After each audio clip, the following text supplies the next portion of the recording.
बैरसिया नरसिंहगढ़ को जोड़ने वाली रोड पर पार्वती नदी का पुल जो कि क्षतिग्रस्त हो चुका है। इसके पश्चात वैकल्पिक रास्ता खोजना था, जहां के जनप्रतिनिधियों के क्षेत्रीय विधायक सांसदों के एवं हमारी और अन्य मीडिया कर्मियों के काफी प्रयास के बाद वैकल्पिक मार्ग में कार्य चल रहा है, जो कि बस ट्रैक्टर ट्रॉली धीरे धीरे इस रास्ते से निकलना प्रारंभ हो गई है।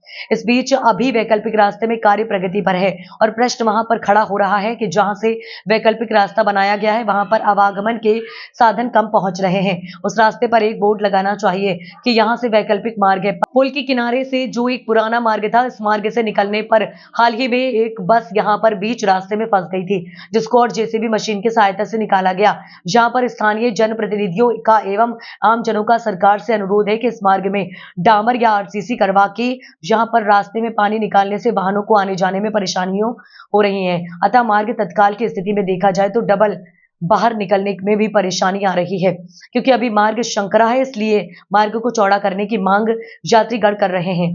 यात्रीगण की आवाजाही में किसी प्रकार की बाधा उत्पन्न ना हो और इस मार्ग को बनने से यात्रियों को खुशी महसूस हो रही है। उम्मीद है कि मार्ग अच्छा ही बन पाएगा। साहब, अभी ये बस फंसी है ना, और ये किस कारण फंसी है, इसके बारे में आप क्या कहना चाहते हो? देखिए, ये चीज़ मैं पहले भी कह चुका हूँ और अब भी कह रहा हूँ कि कहीं ना कहीं ये जो शासन या प्रशासन की जो अव्यवस्थाएं है, काम तो करवा रही है वो, लेकिन व्यवस्थित तरीके से नहीं करवा पा रही है। या तो यहाँ पर एक पाइप डाल देना चाहिए, या फिर एक यहाँ चौराहे पर एक बोर्ड लगाना चाहिए जी जी कि ये डाइवर्ट रोड इधर से बना हुआ है। दो रास्ते हैं यहाँ पे। अब कुछ लोग जो पहली बार आ रहे हैं, जो इधर से आते हैं और उनको पता नहीं है, तो वो बेचारे ये जो रास्ता बना हुआ है इसी को देख के वापस आ जाते हैं। उनको पता नहीं है कि आगे रास्ते की क्या कंडीशन हो रही है। तो मैं यहाँ पर जो भी ये ठेकेदार है या जो भी काम कर रहे हैं उनसे और यहाँ के वर्तमान सरपंच साहब से भी अनुरोध करूँगा, दयाल सिंह जी से, कि आपने जैसे पहले यहाँ पर ध्यान दिया है और जनता का भावनाओं को समझा है, उनके लिए जो सेवा की है और उनके लिए जो आपने ये रोड के लिए प्रयास किया है, तो आप थोड़ा सा और ध्यान दें। और आपके जो चौराहे पे एक बोर्ड लगवाए, या तो ठेकेदार के माध्यम से लगवाए या आपकी पंचायत के माध्यम से लगवाए, ताकि ये जो पब्लिक इधर से आ रही है वो भ्रमित ना हो और उस रोड से वो जाए। और कहीं ना कहीं उस रोड पे कुछ लोगों ने पानी निकाल रखा है, वो गलती से निकला है या कैसे निकला, पाइप खुला है, उस पर भी विशेष ध्यान दिया जाए। या तो साइड में एक नाली बना दी जाए, या फिर वहाँ पर थोड़ा सा ये ध्यान रखा जाए कि ये बसें फंस रही है, पिकअपें फंस रही है, गाड़ियाँ फंस रही है। तो ये सारी सुविधा थोड़ा सा और अगर इस पर ध्यान दिया जाए तो पब्लिक ज़्यादा परेशान नहीं होगी। नहीं तो अभी कम से कम 50-60 जो यात्री थे इसमें बस में, उनकी कंडीशन बेकार हो गई थी। क्या है कि घाटी पे से अगर बस असंतुलित हो जाए या कोई भगवान ना करे ऐसी कोई घटना घट जाए और इस जगह पर ये ऐसी घटनाएं घटती, तो इससे पहले ही हम कुछ सावधानियां बरत सकते हैं।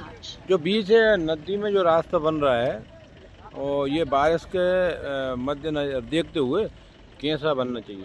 देखो, बारिश के हिसाब से तो इसमें बहुत सारे सुधार है वैसे करने के लिए, तो कि एक तो जो पाइप भी डाले हुए हैं वो कम पाइप है, और भी पाइप डालना चाहिए, क्योंकि पानी का बहाव ज़्यादा रहता है और पानी ज़्यादा आएगा। बड़ी नदी है, बड़ी नदी है। दूसरा, थोड़ा सा रोड और चौड़ा होना चाहिए, थोड़ा सा हल्का सा और इसकी हाइट उठना चाहिए, और इसमें या तो आरसीसी या डामर कुछ होना चाहिए, शायद होगा, मुझे ऐसी उम्मीद है। हाँ, कि अभी काम करेगा। अभी ये कार्यरत है, तो इसके ऊपर तो अपन ज़्यादा वो नहीं कह सकते हैं, लेकिन फिर भी यही चाहेंगे कि पब्लिक को ज़्यादा परेशानी ना हो। पर पब्लिक यहाँ पर जो असुविधाएं हो रही है वो उनकी कम से कम उनकी सुविधाएं देख के ही काम किया जाए और जन सेवा की भावना से यहाँ पर ये काम किया जाए। कि आप लोगों की सरकार है और आप लोग जो जनता से वादे करते हैं, तो कहीं ना कहीं आज जो जनता परेशान हो रही है इस जगह पर, 2 जिलों का जो जोड़ती है ये रास्ता, ये पुल बनने में तो काफ़ी समय लगेगा, क्योंकि अभी इतनी जल्दी ये चीज़ें संभव नहीं है। लेकिन इस रास्ते को ऐसा कर दें कि कम से कम पब्लिक को दिक्कत ना आए, कम से कम थोड़ी सा इसकी और हाइट ऊपर उठाना चाहिए, और इसमें जो या तो सीसी रोड या फिर डामर की वो होना चाहिए। क्योंकि क्या होता है कि जब भारी वाहन निकलते हैं तो धूल उठेगी, गड्ढे होंगे, फिर दिक्कत आएगी। अगर वो सीसी हो जाएगा या डामर हो जाएगा तो कहीं ना कहीं पब्लिक को उससे फ़ायदा रहेगा।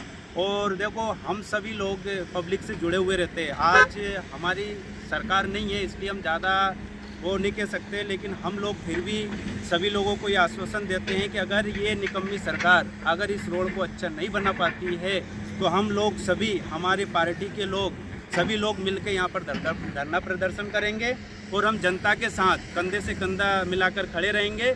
और अगर इसमें अगर इन्होंने कुछ और भी कमी करी तो उसके लिए हम ऊपर तक लड़ाइयाँ लड़ेंगे। थोड़ा से गड्ढे और पुर जाए बस, एक नंबर है ना। काम हुआ बस। तो ये बारिश के लिए रोड हो सकता है? बारिश के लिए तो नामुमकिन है। तो बारिश के लिए कैसा बनना चाहिए? बारिश के लिए थोड़ा ऊंचाई होगी, इसके पानी आएगा फिर कैसे निकलेगा? पानी होना चाहिए, RCC होना चाहिए। डामर या RCC होना हाँ, चाहिए। डामर RCC है ना, क्योंकि पानी बरसात होने पर जिसके बाद ये टिक नहीं पाएगा। हाँ, दिक्कत आएगी, थोड़ी परेशानी तो आएगी। अभी काम चल रहा है, अपन शासन से मांग कर रहे हैं बस तो इसमें RCC या डामर होना अभी चाहिए। हाँ, पाइप लग के थोड़ा ऐसा, क्योंकि पुल बनने में काफी समय लगा। हाँ, काफी टाइम लग जाएगा हमें। परेशानी पहले उधर से घुलका है, अभी कोई ज्यादा अभी दिक्कत फिर नहीं राहत आ रही मिली है ना, है। फिर भी राहत आ गई, अब बहुत रास्ता बन चुका है। कैसा लग रहा है आपको? अच्छा लग रहा है। हाँ, दिक्कत कितनी आ रही है? दिक्कत आ रही है? नहीं, कोई दिक्कत नहीं, अच्छा काम चल रहा है ना। हाँ, काफी दिनों में परेशानी मिली है। चलो ठीक है। रास्ता अच्छा लग रही है। हाँ, तो ये उसमें कोई और भी होना चाहिए काम, है ना? काम होना चाहिए, है ना। अब तो बढ़िया दिन निकल रहा है, बढ़िया निकल। बहुत दिन में बना रास्ता। चलो ठीक है, बंद।